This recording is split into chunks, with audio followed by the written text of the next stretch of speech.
자, 이번 주 세 번째 시간이죠, 여러분들. 자, 그래서 29번을 좀 풀겠는데요.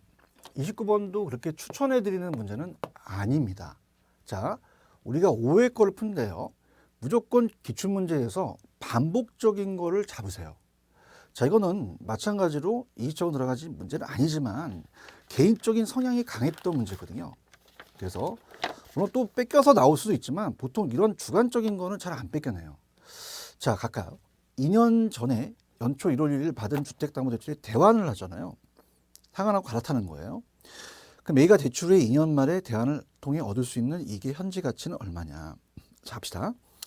자, 기본 대출 조건이 1억이고 연 4% 10년으로 하기로 했어요. 만기 시 상환 조건 매년 연 단위 이자 지급이다. 조기상환 수수료 내야 되죠. 대출 잔액이 1%. 근데 신규 대출은 어떻죠?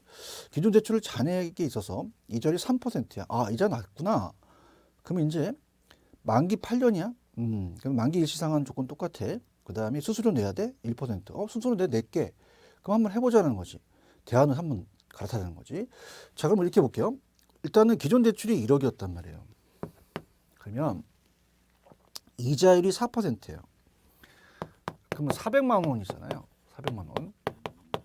자, 그러면서 신규 대출 1억의 이자가 3%란 말이죠. 아, 이자 낮다. 갈아타 볼까? 라는 거죠.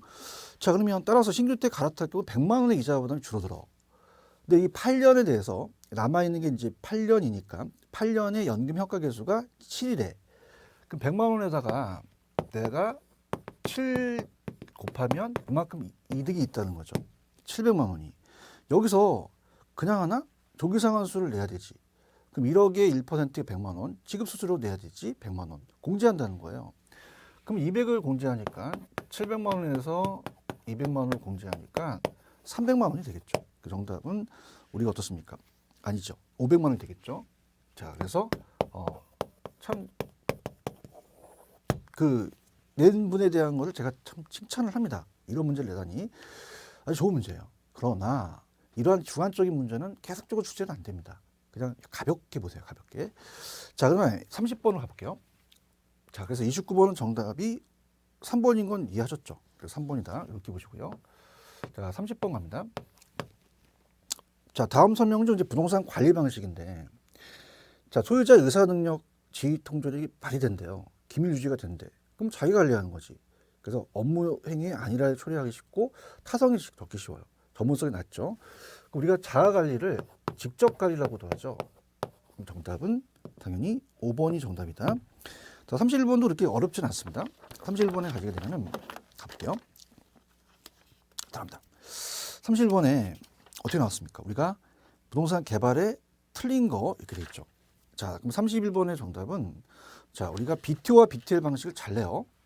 그럼 우리가 BTO가 틀렸죠. 그래서 우리가 31번의 정답은 5번이다. 들어볼까요? 자, 여기서 자, 빌드 트랜스퍼 오퍼레이터가 아니라 민간이 개발한 시설의 소유권을 준공 있죠. 빌드입니다. 빌드고 기속이 먼저 나와요. 기속. 그러면 우리가 트랜스포가 나왔고 끝까지 읽으셔야 돼요. 민간의 시설 관리 운영을 가지며 공공 그 시설을 임차까지 가져야 됩니다. 그럼 BTL이 되겠죠. 자, 그 다음에 우리가 부동산 개발에 관한 설명 틀린 것은 자, 1번 맞죠? 부동산 개발을 관리 및 육성에 관한 법령이 만들어졌어요. 부동산 개발업이란 타인에게 공급할 목적으로 부동산 개발을 수행하는 업이다. 자, 법률 쪽은 뭐예요? 우리가 이 법률 쪽을 줄이려면 이미 이용객이 확정된 토지를 구입하는 게 좋죠. 자, 시장성 분석은 우리가 매매나 임대라는 게 들어갑니다. 그래서 매매 임대 들어갔죠. 그래서 향후 개발된 부동산의 현재 미래상의 매매나 임대. 그 다음에 토지 개발 신탁이라는 방식은 신탁해서 소유권을 이전해 버려요. 토지를 개발한 후 분양하거나 임대해서 그 수익을 신탁자한테 돌려준다. 정확하게 맞습니다. 자, 그 다음에 우리가 이제 이 32번은 이 단독주택 다세대에 의해서 우리가 나왔다. 자, 이게 좀 우리가 좀 법이 바뀌었거든요. 그래서 이건 주거환경 개선 사업으로 가야 되죠. 이제 우리가 주거환경 개선 사업이 이제 그 통합됐기 때문에 그때 당시 이제 주거환경 개선 사업이다. 그래서 정답은 4번이라고 보는데, 자, 이건 공법 문제니까 우리 그렇게 그냥 알아두시고요. 그 다음에 33번으로 갈게요. 자, 33번은 영업 경비 비율이에요. 조금 돌려낸 거죠. 근데 33번은 제가 좀 추천을 해드리는 문제입니다. 자, 이거는 간단하고요. 그 다음에 우리가 또 나올 수 있을 것 같은 계산 문제죠. 그래서 이거는 이제 좀 추천해 드리는 문제니까 천천히 우리가 들어가 보도록 하죠. 자, 영업 경비 비율을 구하라 했어요. 그럼 영업 경비 비율은 자, 학계론에서 무슨 비율 나왔다? 그럼 앞에 게 올라가거든요. 자, 그러면 당연히 영업 경비가 올라가요. 영업 경비가 올라가고 가능 총소득에 대한이니까 가능 총소득을 가지고 따지라는 거죠. 그러면 대입시키면 되잖아요. 약간 돌려냈던 문제란 말이에요.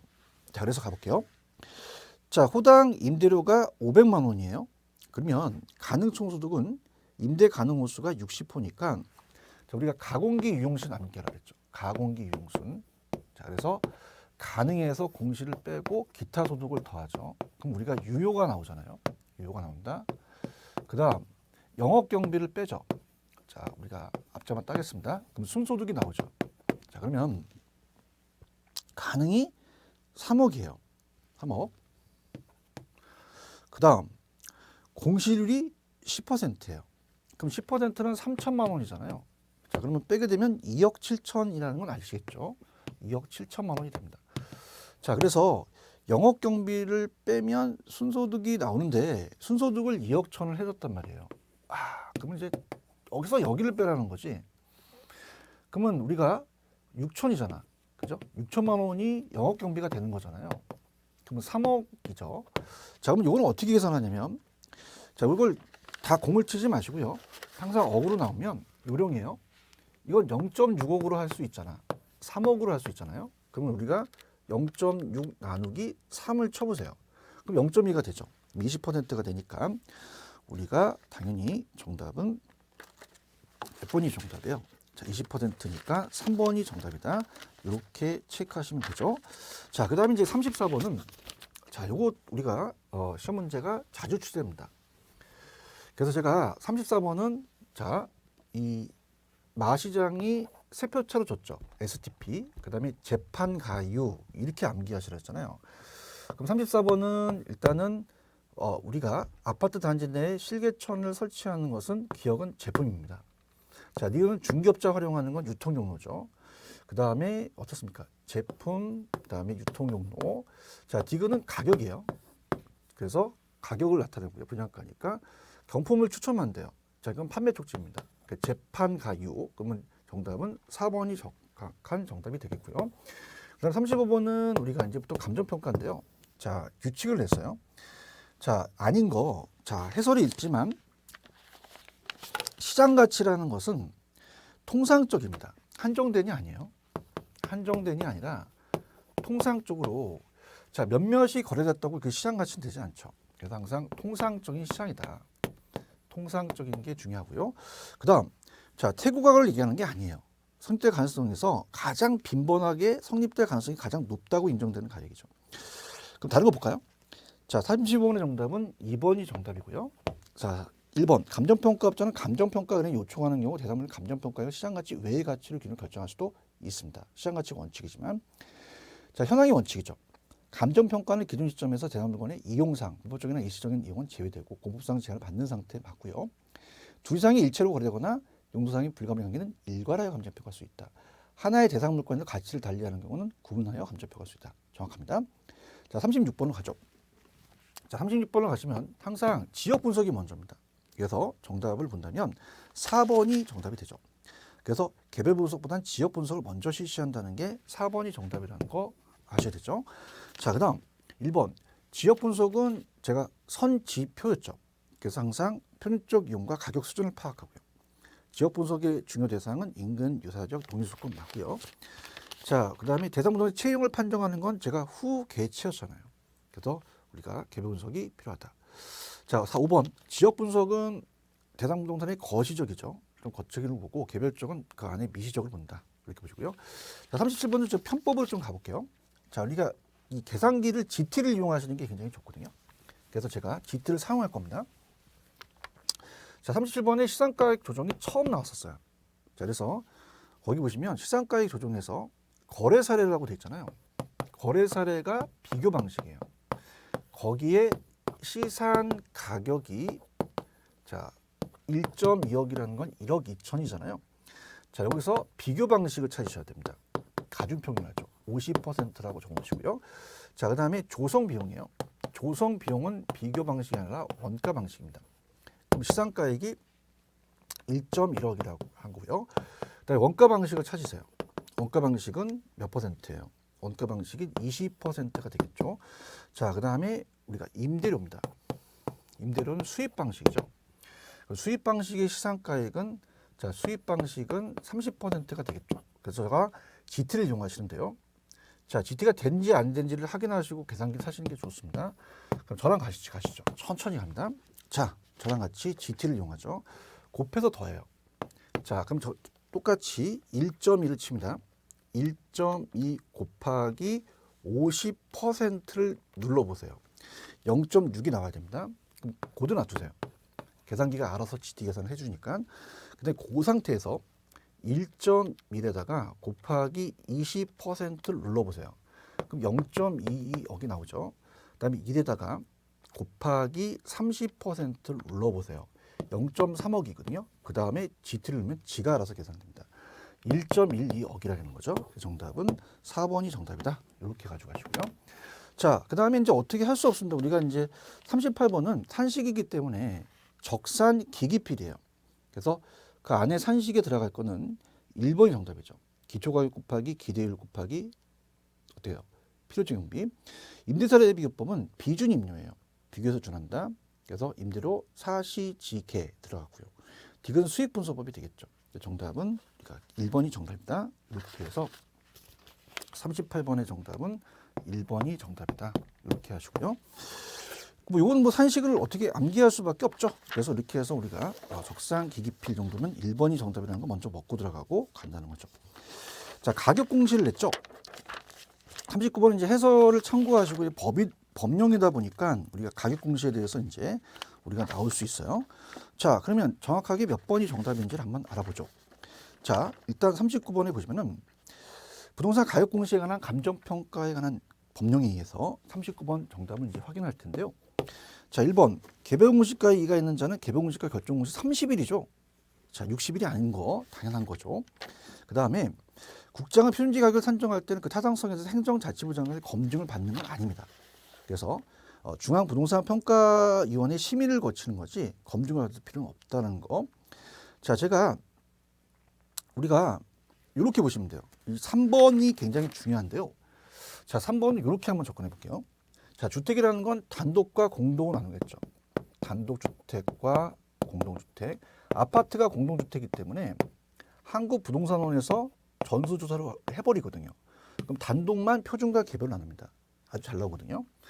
그럼 표준주택과 개별주택으로 나눈다면은 당연히 표준은 단독에서 나온 거죠. 공동에서 나온 게 아닙니다. 그래서 39번의 정답은 3번이 틀렸죠. 그래서 공동이 아니라 단독주택에서 나와야 한다는 거죠. 공동주택은 표준주택을 산정하지 않습니다. 그래서 일단의 단독주택 중에 선정한 표준주택에 대해서 매년 공시기준을 현재 적정가를 고려한다. 이렇게 보시고요. 그다음에 시장군수구청의 공시기준을 토지와 분할합병화할 때는 어떻게 기준이 달라요. 대통령이 정한 날로 하거든요. 근데 7월 1일 날로 하시면 안 됩니다. 그래서 정확하게 6월 1일 날로 하셔야 돼요. 한다면. 그래서 1월 1일, 5월 30일까지는 6월 1일 기준에서 9월 30일까지 결정공시하고요. 6월 1일에서 12월 30일까지는 1월 1일 기준으로 4월 30일 날 결정공시하거든요. 그럼 7월 1일 날은 안 맞죠. 정확하게 우리가 어때요? 1월 1일부터 5월 30일까지는 그 6월 1일로 한다 이렇게 나왔어야 되니 우리가 좀 기문이 기니까 대통령령으로 정한다라고 하더라도 구체적으로 나올 수 있으니 꼭 참고하시기 바랍니다. 자, 40번은 해설을 보시면은 우리가 그 절차에 해당하지 않는 거 감정평가의 의뢰는 절차에 들어가지 않아요. 그래서 40번의 해설을 보시게 되면 1번이 정답이죠. 그래서 이렇게 암기해도 좋아요. 기초를 다지자. 기초 다지자. 그럼 기본적 사항 확정, 처리계획, 대상 물건 확인. 자료를 수집하고 검토하죠. 평가 방법 선정한 다음에 결정을 표시한다. 검증평가 의뢰는 절차에 해당하지 않는다라는 얘기입니다. 자, 이렇게 해서 세 번째 시간을 이제 마치도록 할게요. 자, 여러분들 이렇게 보십니다. 기출문제를 분석을 해보죠. 자, 지금 정확하게 제가 봤을 때는 이 계산 문제가 나올 가능성이 높습니다. 확률이. 그래서 최근의 경향은 한 8문제나 9문제 정도 나올 가능성이 있어요. 그래서 꼭 체크하시는데 이 계산이라는 자체가 어려워요. 여기 생각하실 때 저희들은 강사다 보니까 매번 강의를 하고 또 계산 문제가 머릿속에 있기 때문에 그렇게 어렵진 않지만 여기 봤을 때 계산 문제는 기출문제 위주로 좀 가져가세요. 그래서 우리가 27회를 이렇게 하고 다음에 제가 28일 때도 나가겠는데요. 자, 일단은 여러분들이 가장 중요한 건 이겁니다. 40문제를 그냥 여러분들 이렇게 강의를 듣지 마세요. 그래서 이거를 50분 안에 우리가 얼마를 또 풀어야 되고 점수를 또 매긴 다음에 항상 기출문제도 여러분들이 테스트를 하셔야 됩니다. 이게 중요해요. 근데 간혹가다 이렇죠. 아, 교수님 저는 실력이 안 되니까 교수님 강의를 들게요. 그러지 마시고요. 일단 여러분들이 어때요? 뒤에 해설에 정답이 있으니까 일단 정답을 다 적어 놓으시고 몇 개가 또 맞았냐 틀렸느냐. 그다음에 1번서부터 5번까지가 8개씩 배정이 되거든요. 근데 요번에 이제 요 시험 문제는 하나가 좀 달랐죠. 그러면 마킹을 하실 때 내가 문제가 조금 비어 있는 데가 있어. 2번이 한 번도 내가 체크 안 했네. 그럼 2번이 답이 될 가능성이 크다는 얘기죠. 8개가 안 나와주면. 또 이런 요령도 중요해요. 그래서 기출 문제는 무조건 저를 포함해서 모든 교수님의 강의를 그냥 강의만 들으시면 안 됩니다. 테스트를 하셔서 체크를 하신 다음에 나 이거 틀렸어. 그럼 이 부분은 우리 교수님들의 강의가 잘 하시니까 4번이 틀렸어. 나 4번을 알고 싶어. 그럼 교수님들이 해설을 할 거 아닙니까? 그럼 오답 노트를 만드시고 다시 강의를 가시는 게 좋다는 얘기죠. 자, 이렇게 해서 하시고 수고하셨고요. 다음 주에 제가 28회 또 우리 3회 분을 또 강의를 하면서 다음에 또 만나뵙기로 했는데요. 무조건입니다, 여러분들. 조금 직장 생활이나 이런 것들 하셔서 바쁘시더라도 강의를 들으시기 전에 꼭 문제를 푸시고 들으시기 바랍니다. 그러면 28회도 마찬가지죠. 테스트를 하시고 오답 노트 만드시고 이 부분은 꼭 알아야겠다라는 자체를 꼭 보시고요. 그래서 그렇게 해서 우리 또 다음 주에 또 만나 뵙도록 하겠습니다. 자, 이 세 타임 또 공부 많이 하셨고 수고하셨고요. 다음 주에도 뵙도록 하겠습니다. 수고 많으셨습니다. 감사합니다. 고맙습니다.